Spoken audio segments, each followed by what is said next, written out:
Well, welcome back to Preservation Travels with Lane and Kevin here at our Restoration Nation. It's been a minute, but we have saved something spectacular for you. Welcome to the John Dix house in Natchez, Mississippi.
Well, welcome back to Preservation Travels with Lane and Kevin, again in beautiful Natchez, Mississippi. Now, right now, the television show The Gilded Age is all the rage, and so we're about to take you inside some Gilded Age splendor right here in our beloved hometown. This home was designed by the famous S.B. Stratton, who was with the firm McKim, Mead White. Now, why is that significant? Well, this is one of the only McKim, Mead White homes in the South. They were prolific in the North, and they're known for their exceptionally high degree of architectural ornamentation. Not only is this one of the most important architectural homes in Natchez, Mississippi, which is a city full of architecturally important homes, this is one of the most important homes of this era in the South. I'm making you wait outside with me while I do this intro, because once we go through these doors, you're not going to care about a single thing I have to say. The home is so spectacular. So come inside and be blinded by this beauty. Well, here we are inside a private home that has an actual rotunda. You heard me correctly. This house remains almost completely architecturally intact, as does the rest of the house. All of the ornamentation you see around me is original to the design. So let's take a look at some of these elements that make this S.B. Stratton home so spectacular. Of course, most notably, the domed ceiling above me in what can only be described as a rotunda. Originally, the domed ceiling would have been painted blue, and it had gold stars and a crescent moon. And listen, if this was my house, it would have to go back to that. This beautiful dado that runs around the room, this incredible mantelpiece that's behind me. Now, we see beautiful mantelpieces all the time that have relief ornamentation on them, but I want you to take a close look at the ornamentation on this mantel. How high the relief is. It's actually very tactile, very sculptural, something we hardly ever see in homes here, because we don't see homes of this ornamentation. Under my feet, this incredible parquet floor. We have this 5-pointed star, which if you look at the medallion directly above is mimicked with a star in the plaster. One of my favorite design elements. Come with me over here to the staircase. Of course, we have this exceptional newel post with a Tudor rose ornamentation. All of these little plaques are hand cast and applied. They're not part of the woodwork.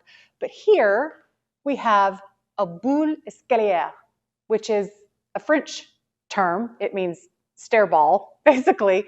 But this is a French ornamentation. We don't see these in American homes. You see them all over France, but we don't see them here. So just this alone is a spectacular ornament in an otherwise breathtaking home. Let's take a moment to appreciate the plasterwork, the ornamentation, the balusters as they rise, and look around this incredible space before we move on.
Again, one of the things that makes this home so incredibly unique is that so much of its original ornamentation is intact. In this room, we have two original plaster medallions. It appears as though there may be a gas pipe poking out of the end of this one, which means we would have had a gas fixture originally, but I can't tell precisely. It was not unusual to have just merely a central ornament on a ceiling like this. No light fixture attached to it, just ornamentation inside a bay or a rounded area to draw the eye up.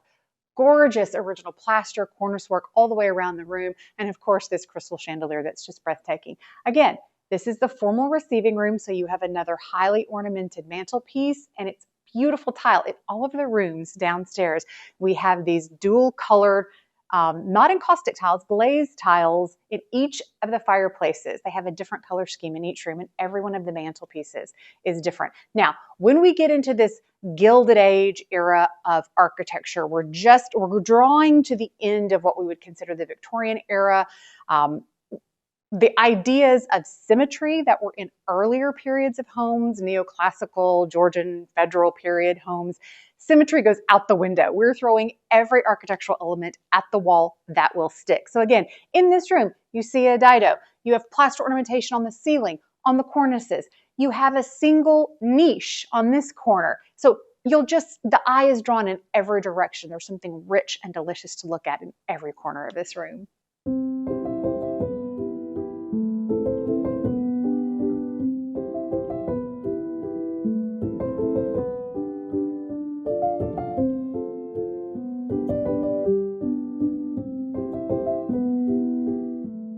Currently, we're standing inside what is being used as a hunt room or a study, but I have a feeling that originally this would have been your formal receiving room. So when ladies and gentlemen went to pay afternoon calls with one another, which would have occurred between the hours of 3 and 4 in the afternoon, this is where you would have been received. Why do I think that? Because we have this much more formal, ornate mantelpiece in this room than we do in the formal family living space, family parlor. Again, that dual color tile, but much more ornate finishes in here. You see these gorgeous plaster medallions. We have 2 light fixtures. Again, you can see this one originally was a gasolier.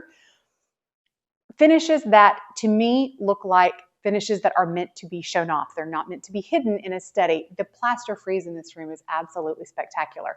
But my favorite element in this entire room is what is no doubt this original chandelier gasolier. So if you'll look, you'll see the beautiful swirl glass. They look like a Fenton glass, some kind of art glass with the little keys underneath them. That would have originally been gas. The key was to turn on and off the gas. The downward facing lights were electricity. So we're just in that period where we're transitioning out of gas for lighting into electricity, and we have these gasoliers that serve both purposes.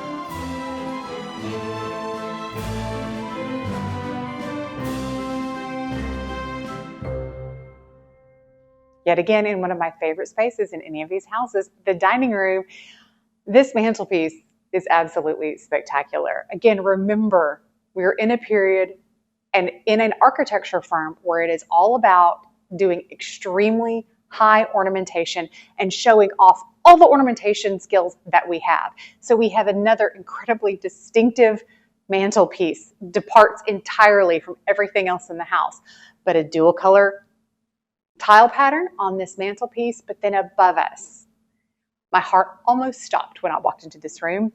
You'll see the cornice work around is grapes and pears. It is exactly the pattern that we had in the home that we were restoring in Louisville, Georgia, that was struck by lightning and burned to the ground. This is the first time I've seen it in situ, whole and painted.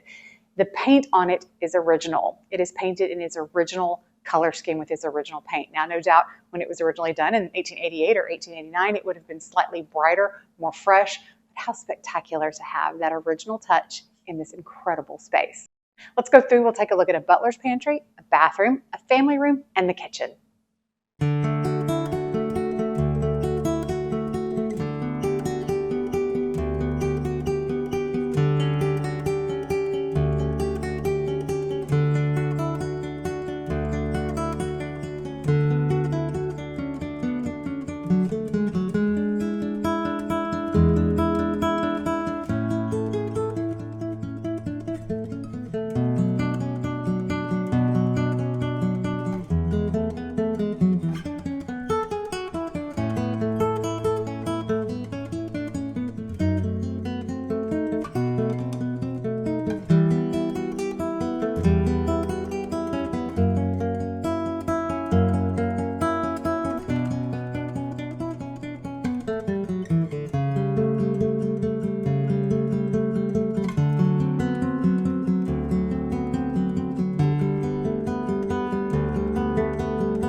as absolutely spectacular as all of the places in this home are, and they're all breathtaking.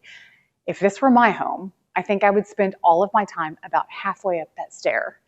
When you reach the midpoint of the stair and you can see over the banister down into the ground floor of the rotunda, and then you're so close to this domed ceiling, it is absolutely a breathtaking moment. And again, imagine with me if this domed ceiling were painted like the heavens, or painted blue with stars and a crescent moon, and you would really feel like you were ascending into the night sky. What a spectacular moment that would be. But we're going to take you through and show you the bedrooms that are up here. There are 4 bedrooms and a host of bathrooms. So let's take a look at these beautiful spaces.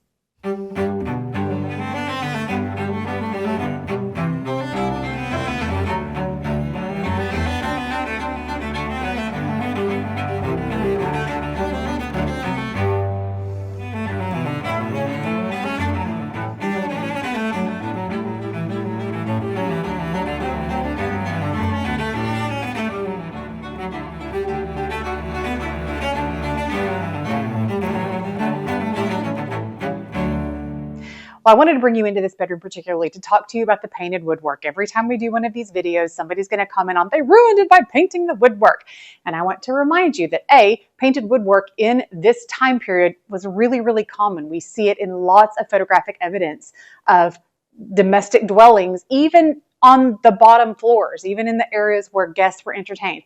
Once we get to the second floor in homes of this period, we almost exclusively see painted woods.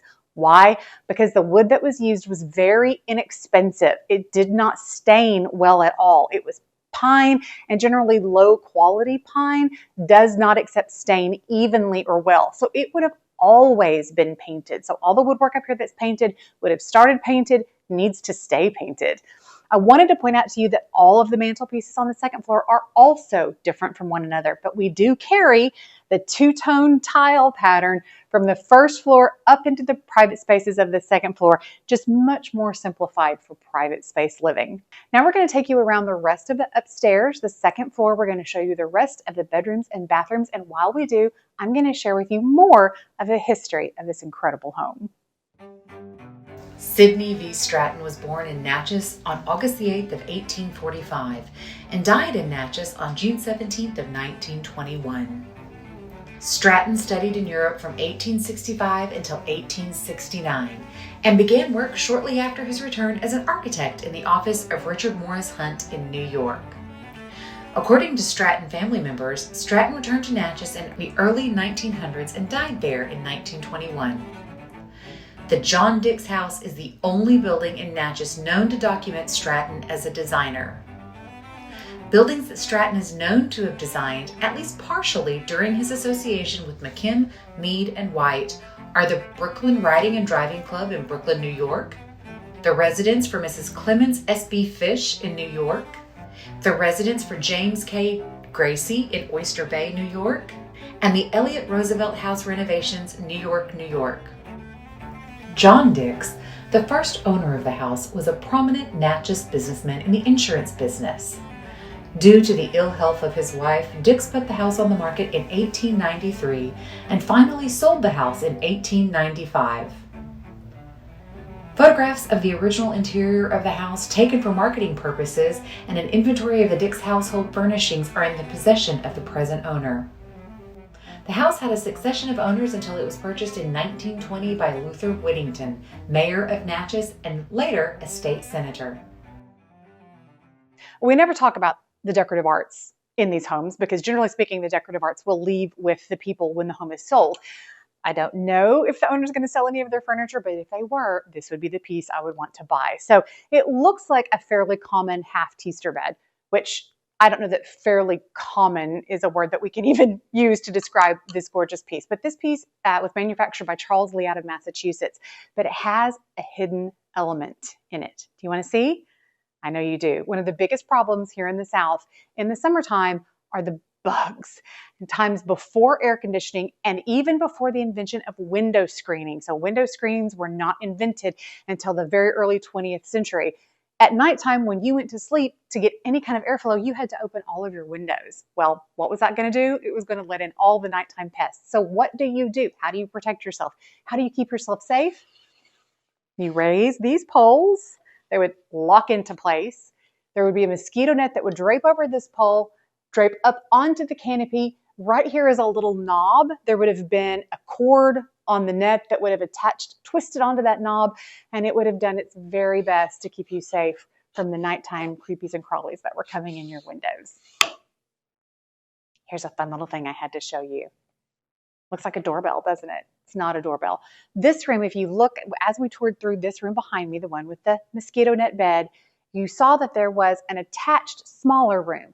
If I'm just speculating based on what I know about architectural history, this would have been the main bedroom and that would have been the nursery. So these homes were built and set up to prepare for children arriving in the home and having to be close to mother at night. But I find it interesting that there's a servant call bell right outside of what would have been the main bedroom. So mom and dad wakes up in the night, they need something, there's a problem with baby, they can quickly call for help right here from the second floor.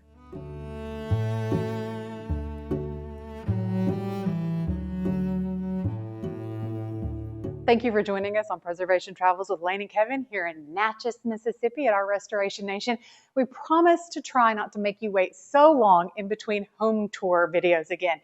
You know we have our irons in a lot of fires right now, so bear with us. But we, like we've promised you, saved you one of the very best for today's treat, the John Dix house.